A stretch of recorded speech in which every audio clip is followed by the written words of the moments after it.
តាមបងប្អូនទាំងអស់គ្នាថ្ងៃនេះដែរមកស្ដាប់អ្នកគ្រូបកស្រាយអំពីថ្ងៃខែឆ្នាំទាំង12ទាំងអស់គ្នាបាទថាតើដំណើរការជីវិតរបស់យើងនឹងជួបរឿងល្អនិងរឿងអាក្រក់អ្វីខ្លះ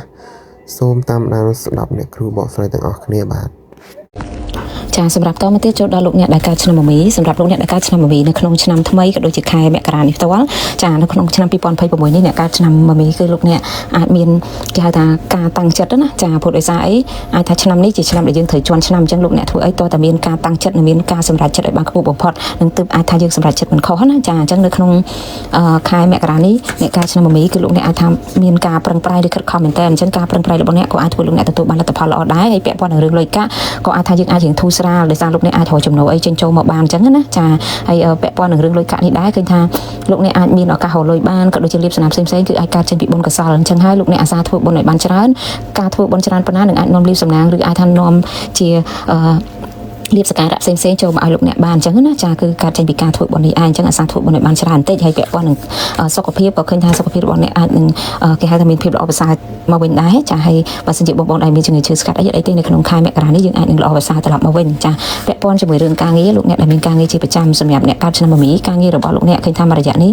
អាចមានរឿងឈឺក្បាលច្រើនបន្តិចហើយណាចាពេលខ្លះក៏អាចមានអារម្មណ៍ធុញថប់ចង់ផ្លាស់ប្ដូរការងារចង់ចាក់ចេញពីការងារហ្នឹងក៏អាចនឹងមានដែរចាប៉ុន្តែគាត់ថាលេខរបស់លោកអ្នកឱកាសនេះការចាក់ចេញវាអាចមិនទាន់ជាជំរឿនល្អសម្រាប់យើងទេចាអញ្ចឹងអត់ធ្ងន់បន្តិចសិនណាចាឲ្យពាក់ព័ន្ធនឹងការរកស៊ីវិញដំណើរការនៃការរកស៊ីគឺមួយរយៈនេះវាអាចថាមិនទាន់ល្អប្រសើរខ្លាំងទេគាត់ថាវាអាចជាង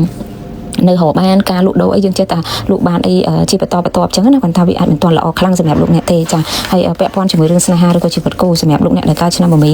សម្រាប់លោកអ្នកដែលមានដៃគូជីវិតគូនៅក្នុងឱកាសនេះគឺត្រូវប្រយ័ត្នឲ្យបានច្រើនណាព្រោះអាចថាដោយសារយើងអាចមានការចំណាយអីផ្សេងៗយ៉ាងច្រើនអញ្ចឹងទៅអាចធ្វើឲ្យយើងអារម្មណ៍មិនសូវល្អក៏អាចមានការប៉ះទង្គិចគ្នាអញ្ចឹងគួរប្រយ័ត្នគ្រប់គ្រងចិត្តខ្លួនឯងបានកុំឲ្យមានចំនួនវាអាចកាត់លៀបខ្លួនឯងដែរចាហើយសម្រាប់លោកអ្នកដែលនៅតែលោកអ្នកដែលមិនទាន់មានអ្នកណានៅក្នុងឱកាសនេះឃើញថាលោកអ្នកអាចនឹងមានការចាប់ផ្ដើមបើកឱកាសឲ្យខ្លួនឯងក៏ដូចជាមានការបង្កើតនៅតំណែងថ្មីនឹងក៏អាចនឹងមានចូលមកដែរឬក៏អាចតែកំពុងមានអ្នកកំពុងចាប់អារម្មណ៍ចំពោះលោកអ្នកណាចាហើយសម្រាប់ពាក់ព័ន្ធជាមួយនឹងរឿងដែលគួរប្រុងប្រយ័ត្នបំផុតនៅក្នុង